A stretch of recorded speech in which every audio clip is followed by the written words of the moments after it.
président de l'Assemblée nationale, Trần Thanh Bẫn, a participé à la réunion du conseil exécutif de l'AIPA 45 tenue à Vientiane, au Laos. Le total des IDE enregistrés au Vietnam au cours des 9 derniers mois a connu une hausse de 11,6% par rapport à la même période de l'année dernière. L'architecte français Emmanuel Cerise s'attache depuis 13 ans à Hanoï. Il a contribué à la restauration de l'architecture française ancienne de Hanoï.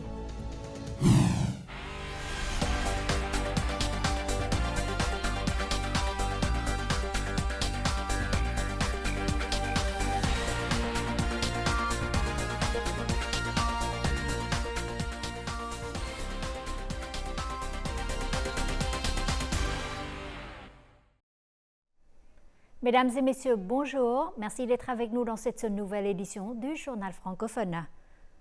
Ce vendredi à Hanoï, le secrétaire général et président Tô Lâm a reçu les ambassadeurs de 5 pays venus lui présenter leurs lettres de créance.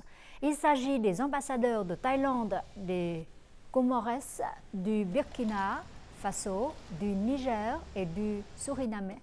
Tô Lâm leur a demandé de collaborer étroitement avec la partie vietnamienne pour contribuer au renforcement des relations d'amitié et de coopération entre le Vietnam et leur pays. S'adressant à l'ambassadrice de Thaïlande, le dirigeant Tô Lâm a souligné le rôle de la Thaïlande dans la région du Mekong, plaidant pour une coordination plus étroite des deux pays dans la gestion et le développement, l'utilisation efficace et durable des eaux du fleuve. Il a également proposé un renforcement de la coopération en matière de défense et de sécurité. La 45e Assemblée générale de l'Alliance interparlementaire des nations de l'Asie du Sud-Est, AIPA 45, a lieu du 17 au 23 octobre à Vientiane, au Laos.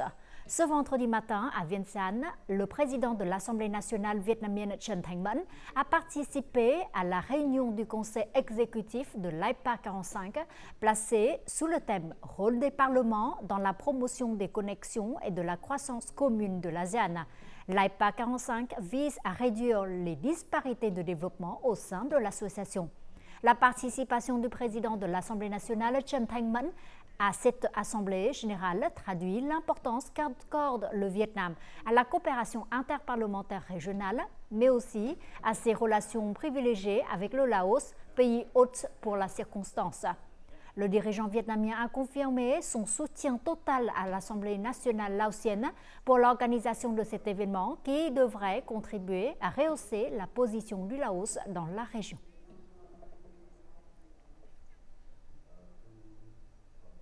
Cet après-midi, le président de l'Assemblée nationale Trần Thanh Bẫn a visité l'ambassade du Vietnam et rencontré la communauté vietnamienne du Laos.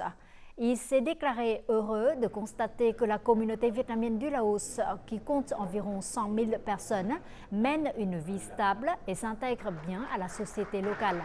Affirmant que le parti et l'État considèrent toujours la communauté vietnamienne à l'étranger comme une partie intégrante et une ressource importante du peuple vietnamien, le président de l'Assemblée nationale a demandé à la communauté vietnamienne au Laos de continuer à préserver et à promouvoir les précieuses traditions de la nation et de contribuer à cultiver les relations étroites entre le Vietnam et le Laos.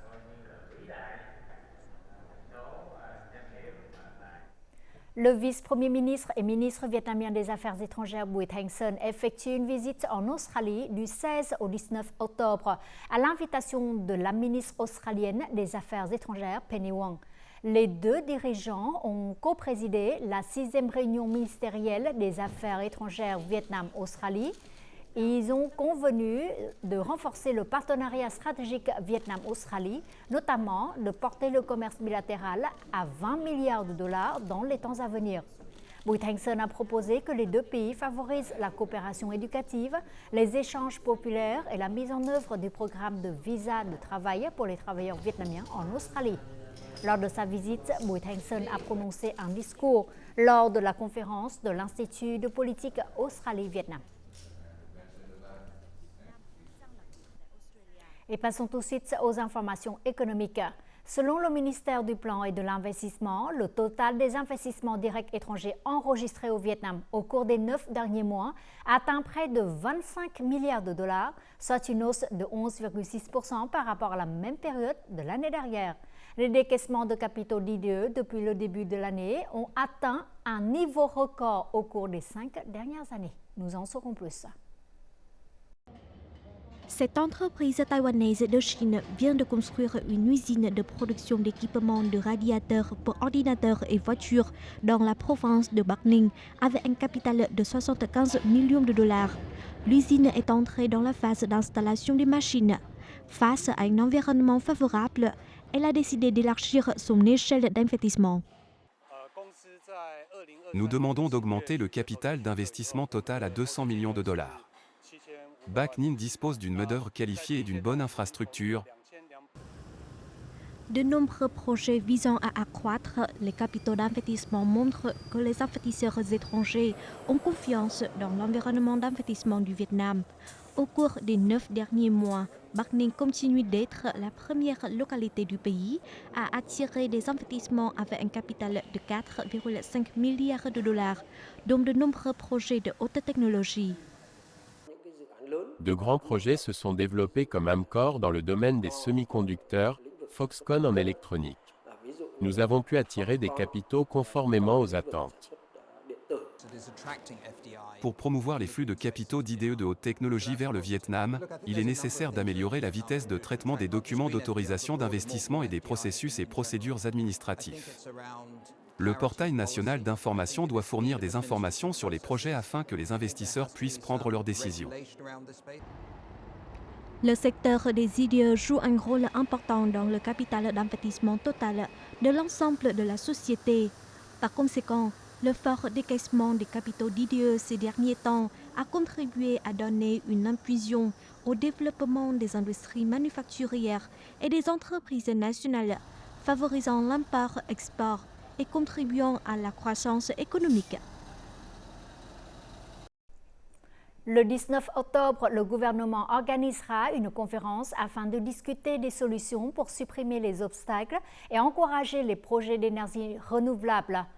85 projets d'énergie renouvelable d'une capacité totale de plus de 4 730 MW n'ont pas été achevés à temps à la fin de 2021.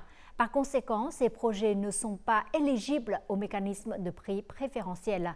Il faut donc des solutions pratiques et efficaces. Si en 2018, le pays ne comptait que 8 projets d'énergie renouvelable d'une capacité totale de 414 MW, il y a désormais 256 projets, parmi lesquels le système électrique sur le toit qui atteint une capacité de plus de 22 000 MW, représentant environ 27,5% de la capacité de l'ensemble du système. Il est évident que le développement des énergies renouvelables est primordial pour protéger l'environnement, faire face au changement climatique et contribuer à changer la structure économique de nombreuses localités. Je peux dire que ces projets ont contribué à améliorer l'efficacité de l'utilisation foncière, notamment des terres non cultivables. Outre les résultats positifs, la mise en œuvre des projets d'énergie renouvelable a également révélé ces derniers temps de nombreuses lacunes en matière de planification et d'investissement. Par conséquent, il faut que les autorités locales prennent des mesures radicales pour résoudre les difficultés et favoriser les projets d'énergie renouvelable, surtout éoliennes et solaires.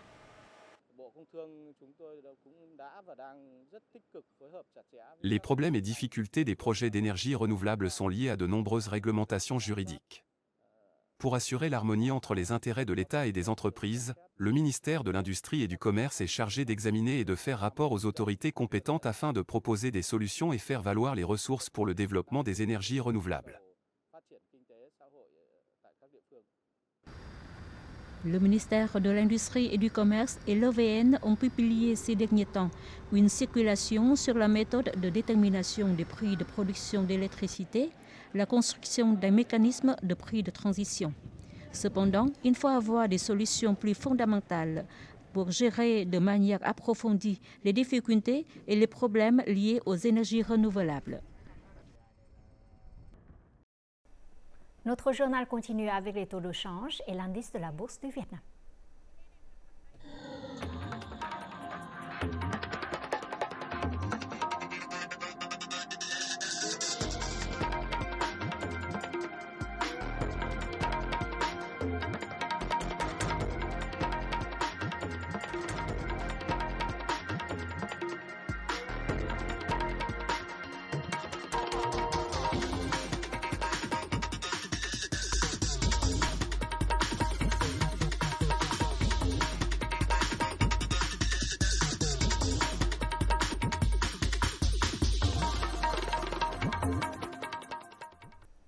Ces dernières années, le Vietnam a toujours été reconnu par la communauté internationale comme un point positif dans l'éradication de la pauvreté, le taux de ménages pauvres étant passé d'environ 45% en 1992 à seulement 2,93% en 2023.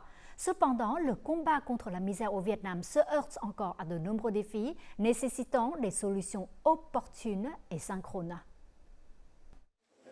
Thượng Thôn est l'une des communes frontalières en situation difficile du district de Ha Quang, province de Cao Bằng. La famille de M. Si de l'ethnie Hmong était auparavant l'un des ménages pauvres de la localité. De 2010 à 2016, grâce à des prêts préférentiels, sa famille a développé la culture de maïs hybride et l'élevage de bétail et de volailles. Par ailleurs, elle a reçu un soutien pour construire une nouvelle maison dans le cadre du programme de démolition des maisons temporaires. Auparavant, la vie était très difficile. Au cours des 10 dernières années, grâce au soutien du parti et de l'État et auprès des banques politiques, nous avons pu développer l'économie et échapper à la pauvreté.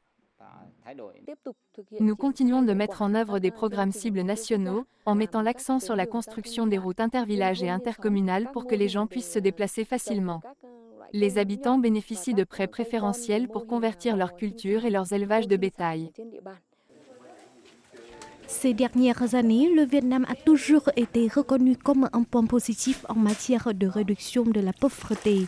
Selon le rapport mondial sur l'indice de pauvreté multidimensionnelle, IPM, publié en 2023, le Vietnam est l'un des 25 pays qui ont réduit l'IPM de moitié en 15 ans. Le taux de ménages pauvres, selon le standard de pauvreté multidimensionnelle en 2023, a été baissé à 2,93%. Je pense que le Vietnam est pionnier dans la région de l'ASEAN dans la lutte contre la pauvreté. Le gouvernement essaie de comprendre de manière plus globale les besoins des gens en matière de nourriture, d'éducation ou d'autres facteurs, et cela a permis d'élaborer des politiques plus adaptées et efficaces. Les résultats sont indéniables, mais les graves conséquences de la récente tempête numéro 3 ont considérablement affecté le travail de réduction de la pauvreté du Vietnam. De nombreuses familles sont rapidement retombées dans la pauvreté. Le rétablissement et la reconstruction après des catastrophes naturelles ne sont pas faciles. Il est très important d'aider les communautés à construire des maisons anti-tempête et de soutenir leurs moyens de subsistance. En outre, le gouvernement peut utiliser des moyens financiers pour soutenir les zones et les ménages touchés par la tempête, en prolongeant la période de remboursement de la dette.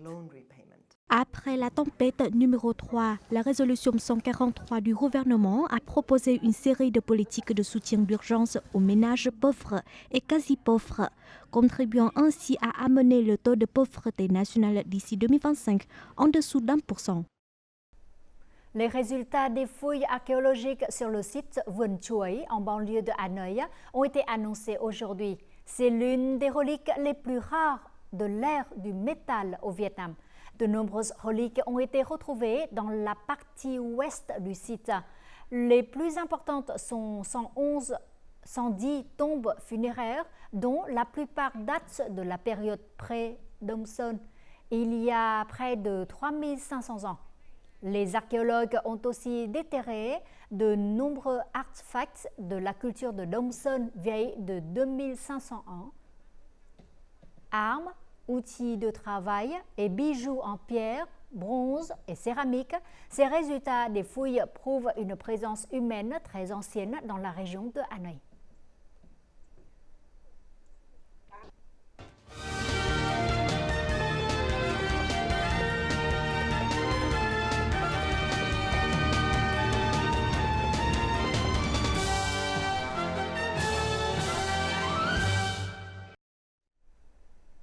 Voici un condensé des faits marquants de la semaine écoulée.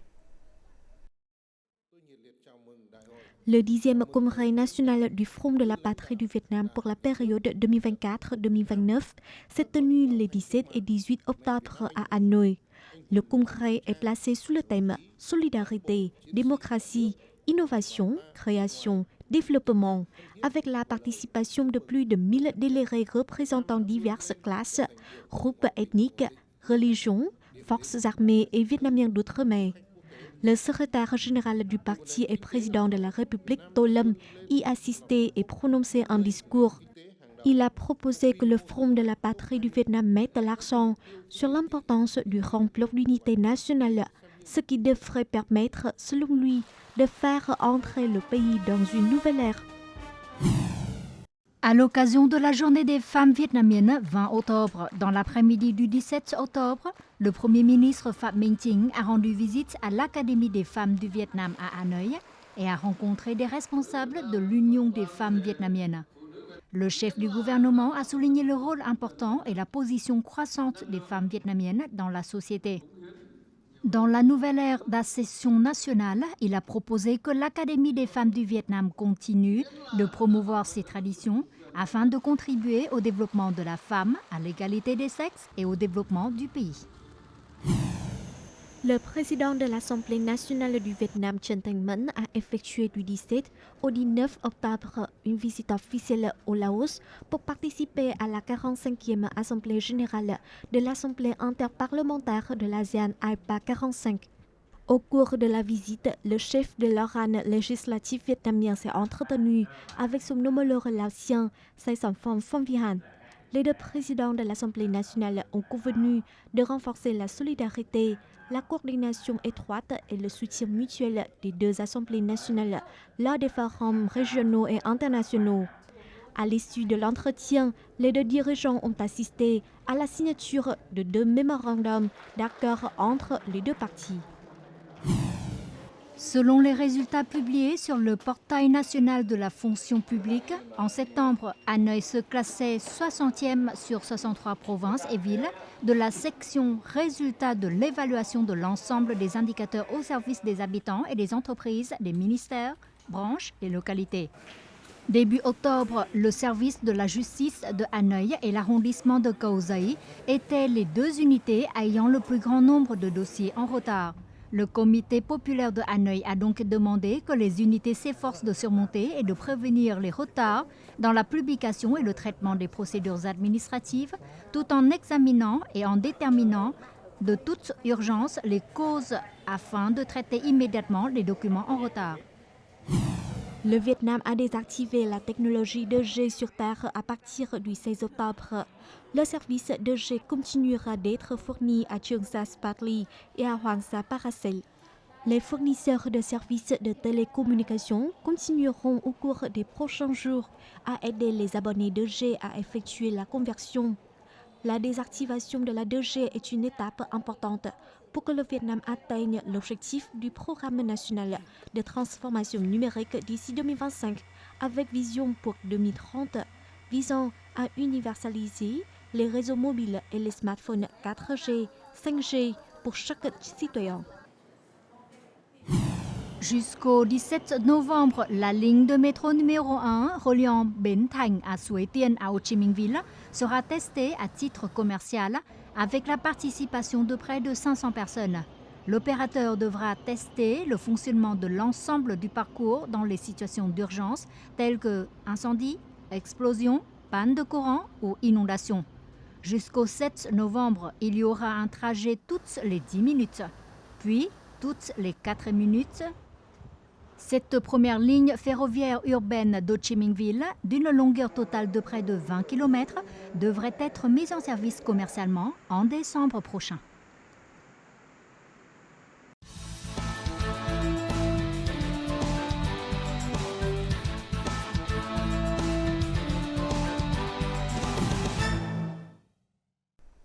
Au cours des 70 dernières années, Hanoï s'est continuellement développée pour devenir une capitale à la fois moderne et traditionnelle. Hanoï est non seulement la capitale sacrée dans le cœur de chaque Vietnamien, mais occupe aussi une position particulière dans le cœur des amis internationaux. Beaucoup d'entre eux se sont attachés à Hanoï et ont contribué au développement de cette ville. L'architecte français Emmanuel Cerise en est un exemple. Au cours des 13 dernières années, il a contribué à la restauration et à la préservation de l'architecture française ancienne de Hanoï, considérée comme un charme unique de cette terre. Je m'appelle Emmanuel Cerise, j'habite à Hanoï, 13 ans. Je suis vraiment très heureux d'habiter à Hanoï parce que c'est un des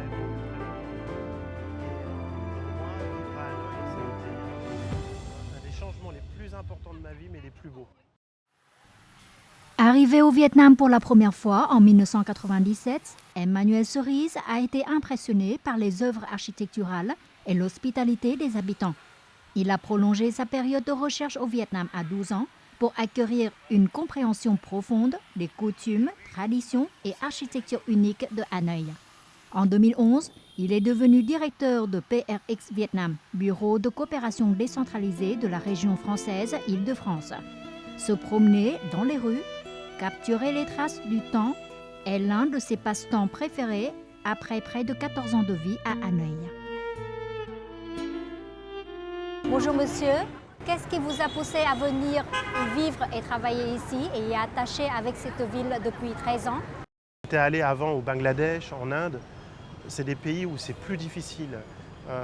Les relations avec les gens sont plus difficiles. Venir à Hanoï, finalement, peut-être que c'est à cause de la période coloniale, il y a quelque chose de très occidental dans cette ville. Les grandes rues, avec les arbres. En tant que Français, on n'est pas complètement perdu quand on vient à Hanoï. C'est assez rassurant. Je crois beaucoup aux rencontres. Et j'ai rencontré à chaque fois des personnes qui sont restées des amis très proches. Comment voyez-vous le développement et l'évolution de cette ville? Hanoï, ça change beaucoup. Je crois que ça, c'est une caractéristique des villes d'Asie. Hanoï, c'est une ville ancienne.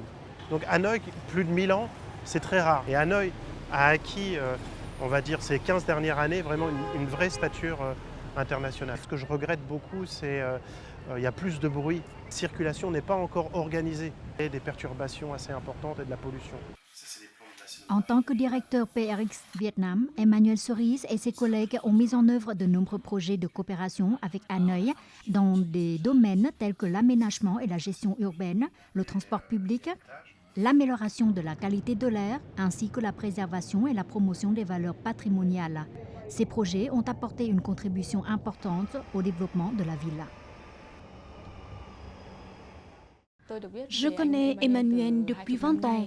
Il aime beaucoup Hanoï et a grandement contribué à la préservation des reliques historiques de Hanoï, ainsi qu'à la planification architecturale. Il est très minutieux dans son travail. Il se renseigne toujours sur les origines historiques et les œuvres architecturales pour donner des évaluations et des conseils à Hanoï.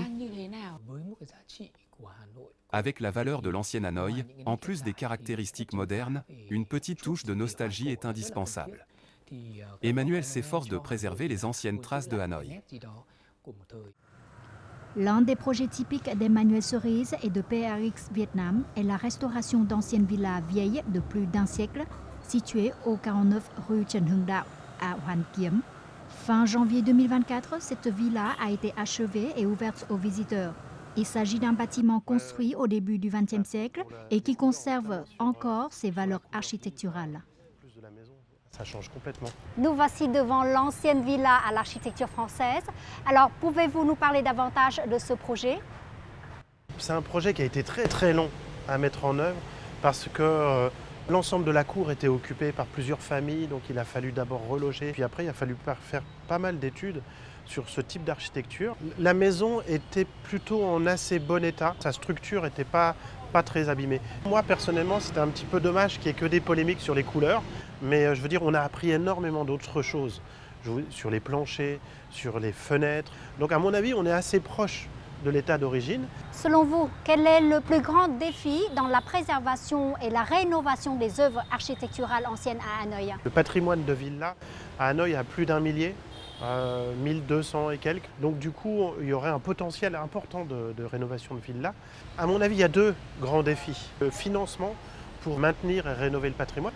Et là, on s'expose à une éternelle contradiction, mais qui n'en est pas une en réalité, entre développement ou restauration. Nous, on a une certaine expertise, des savoir-faire sur l'urbanisme, des savoir-faire sur la gestion des espaces verts, sur la gestion du patrimoine. Mais on peut pas encore une fois, on peut pas les appliquer directement sur Hanoï. Pour Emmanuel Cerise, la passion pour l'architecture s'est mêlée à l'amour pour Hanoï. Cet amour s'est propagé aux membres de sa famille. Aujourd'hui, il considère cette terre comme leur deuxième patrie.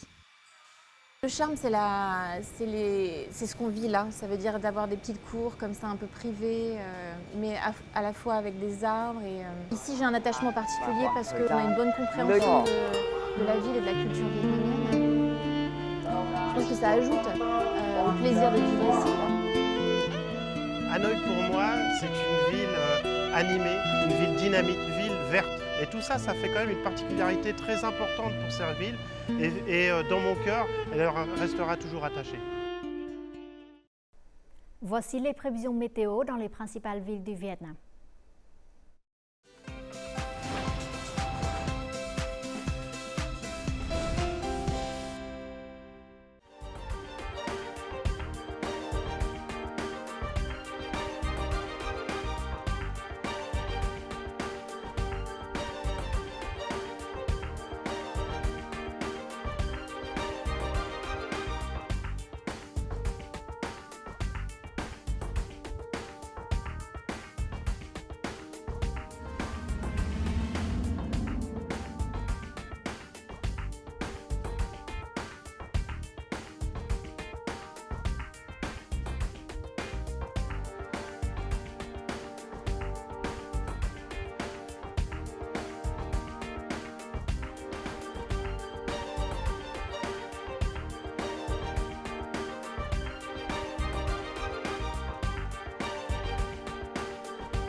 Et c'est ainsi se termine notre édition. Merci pour votre fidélité. Très bon week-end à vous tous et à la prochaine.